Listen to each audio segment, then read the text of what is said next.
अथ षष्ठोऽध्यायः। नारद जी के पूर्व चरित्र का शेष भाग। सूत उवाच एवं निशम्य भगवान् देवर्षेर्जन्म कर्म च भूयः प्रपक्ष त्वं ब्रह्मान् व्यासः सत्यवती सुतः। सूत जी कहते हैं, सौनक जी देवर्षि नारद जी के जन्म और साधना की बात सुनकर सत्यवती नंदन भगवान श्री व्यास जी ने उनसे फिर यह प्रश्न किया। व्यास उवाच भिक्षुर्भिर्प्रवसिते विज्ञानाद्रेष्ट भिस्तव वर्तमानो वयस्याद्ये ततः किम करोद भवान। व्यास जी ने पूछा, नारद जी, जब आपको ज्ञानोपदेश करने वाले महात्मागण चले गए तब आपने क्या किया? उस समय तो आपकी अवस्था बहुत छोटी थी। स्वायंभुव कयावृत्या वर्तितं ते परम वयः कथम चेद मुदच्छ्रासिः काले प्राप्ते कलेवरम। स्वायंभुव, आपकी शेष आयु किस प्रकार व्यतीत हुई और मृत्यु के समय आपने किस विधि से अपने शरीर का परित्याग किया? प्राक्कल्प विषयामेतां स्मृतिं ते सुरसत्तम न येष व्यवधात काल एव सर्वनिराकृति ही। देवर्षे, काल तो सभी वस्तुओं को नष्ट कर देता है। उसने आपकी इस पूर्व कल्प की स्मृति का कैसे नाश नहीं किया? नारद उवाच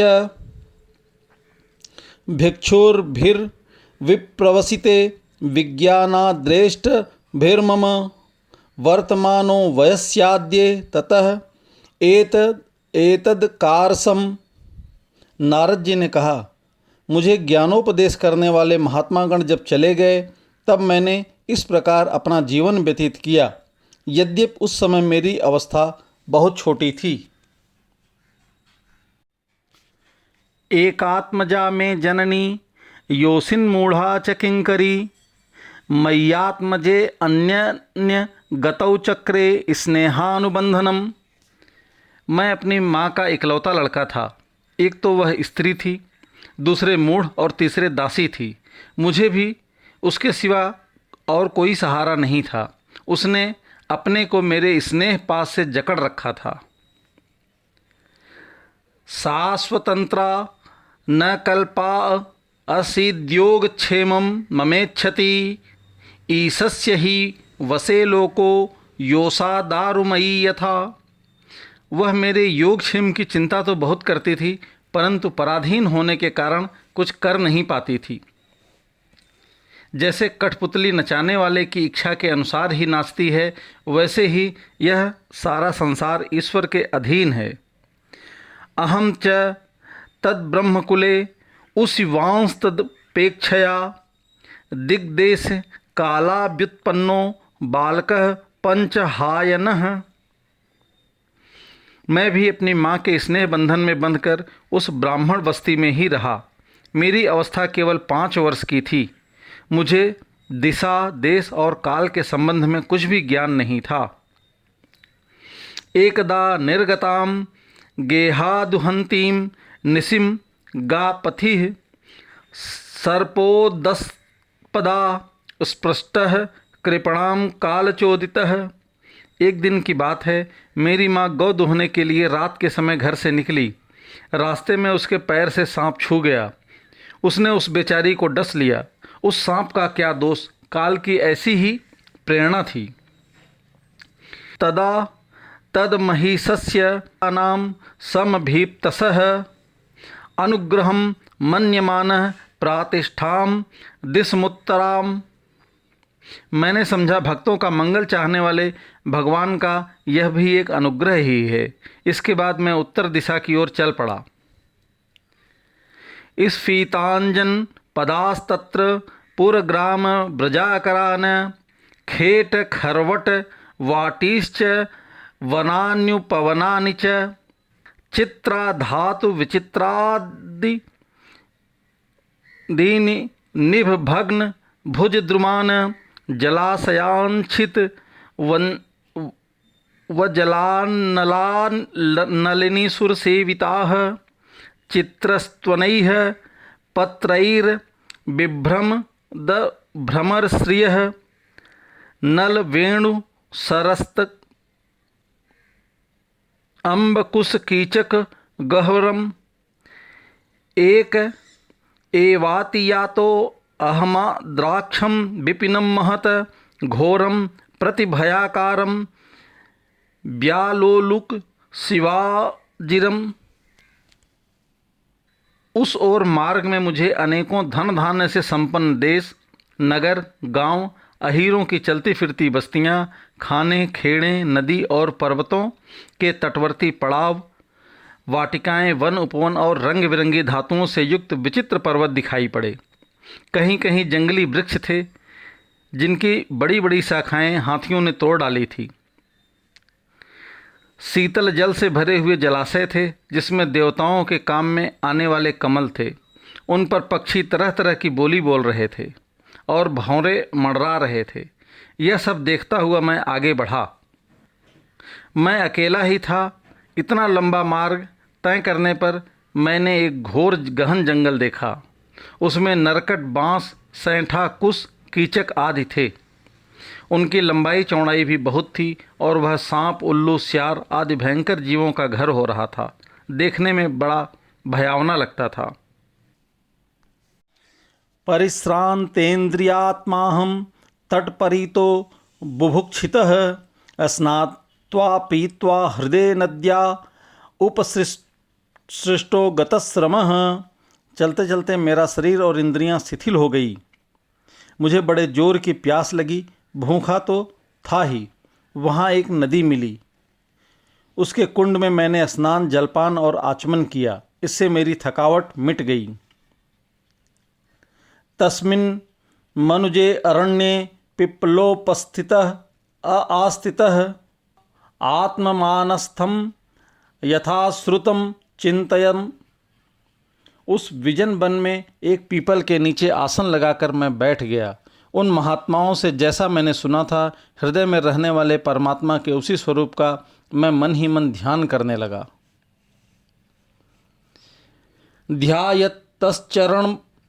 चरणाम्भोजम भाव निर्जित चेतसा औत्कंठ्याश्रुतश्रुकलाक्षस्य हृदयासीन्मे शनैर्हरिः। भक्ति भाव से वशीकृत चित्त द्वारा भगवान के चरण कमलों का ध्यान करते ही भगवत प्राप्ति की उत्कट लालसा से मेरे नेत्रों में आंसू छलछला आए और हृदय में धीरे धीरे भगवान प्रकट हो गए। प्रेमाति भर निर्भिन्न पुलकांगो अति निर्वृतः आनंद संप्लवे लीनो नापश्यम भयम मुने। व्यास जी, उस समय प्रेम भाव के अत्यंत उद्वेग से मेरा रोम रोम पुलकित हो उठा। हृदय अत्यंत शांत और शीतल हो गया। उस आनंद की बाढ़ में मैं ऐसा डूब गया कि मुझे अपना और ध्येय वस्तु का तनिक भी भान न रहा। रूपम भगवतो यत्तन्मनः कांतं शुचापहम अपश्यन् सहसोत तथैह बैक्ल व्यादुर्मना इव। भगवान का वह अनिर्वचनीय स्वरूप समस्त शोकों का नाश करने वाला और मन के लिए अत्यंत लुभावना था। सहसा उसे न देख मैं बहुत ही विकल हो गया और अनमना सा होकर आसन से उठ खड़ा हुआ।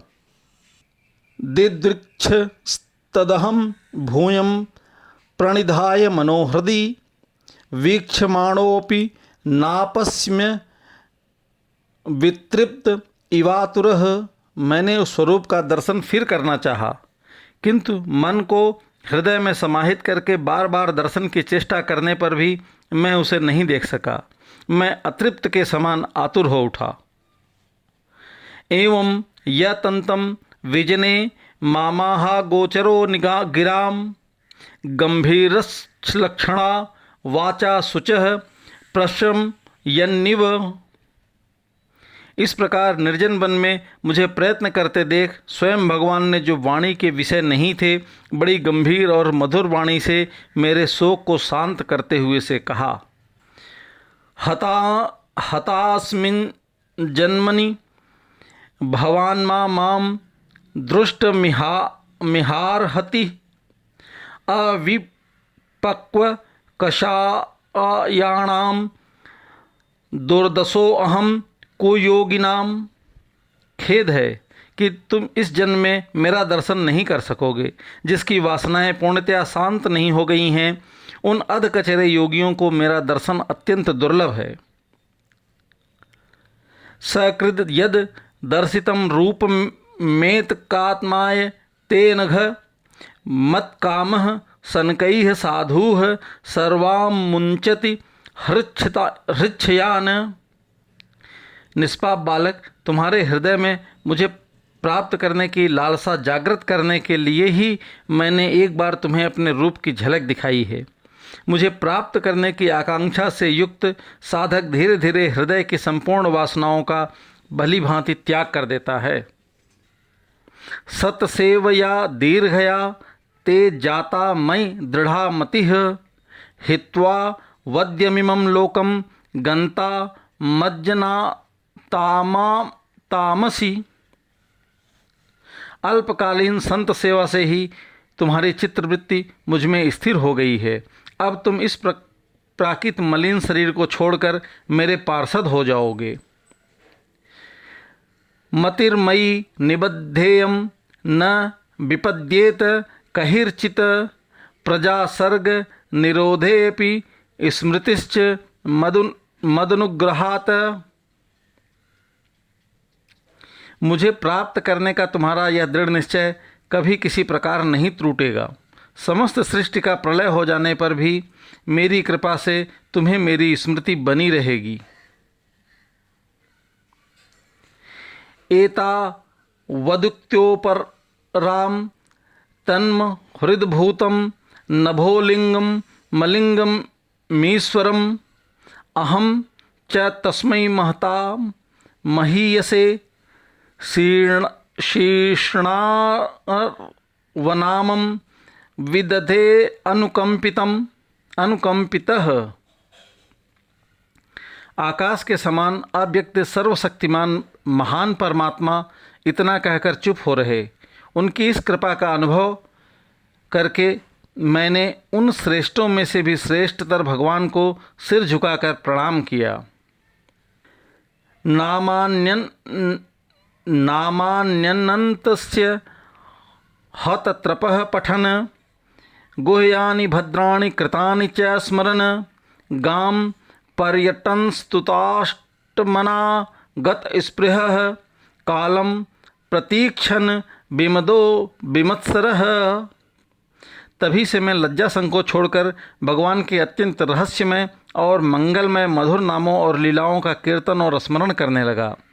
स्पृहा और मद मत्सर मेरे हृदय से पहले ही निवृत्त हो चुके थे। अब मैं आनंद से काल की प्रतीक्षा करता हुआ पृथ्वी पर विचरने लगा। एवं कृष्णमतेर्ब्रह्मण्य सत्यस्यामलात्मनः कालः प्रादुर्भूत काले तडित्सौदामिनी यथा। व्यास जी, इस प्रकार भगवान की कृपा से मेरा हृदय शुद्ध हो गया, आसक्ति मिट गई और मैं श्री कृष्ण परायण हो गया। कुछ समय बाद जैसे एकाएक बिजली कौंध जाती है, वैसे ही अपने समय पर मेरी मृत्यु आ गई। प्रयुज्यमाने मयि तां शुद्धां भागवतीं तनुम् आरब्ध कर्म निर्वाणो न्यप तत् पांच भौतिकः। मुझे शुद्ध भगवत पार्षद शरीर प्राप्त होने का अवसर आने पर प्रारब्ध कर्म समाप्त हो जाने के कारण 5 भौतिक शरीर नष्ट हो गया। कल्पांत इदम मादाय सयानेभ्य स्तुदन्वतः शिष्योर्नुप्राणम विविशेन्तरम विभो। कल्प के अंत में जिस समय भगवान नारायण एकावर्ण प्रलयकालीन समुद्र के जल में शयन करते हैं, उस समय उनके हृदय में शयन करने की इच्छा से इस सारी सृष्टि को समेटकर ब्रह्मा जी जब प्रवेश करने लगे, तब उनके श्वास के साथ मैं भी उनके हृदय में प्रवेश कर गया।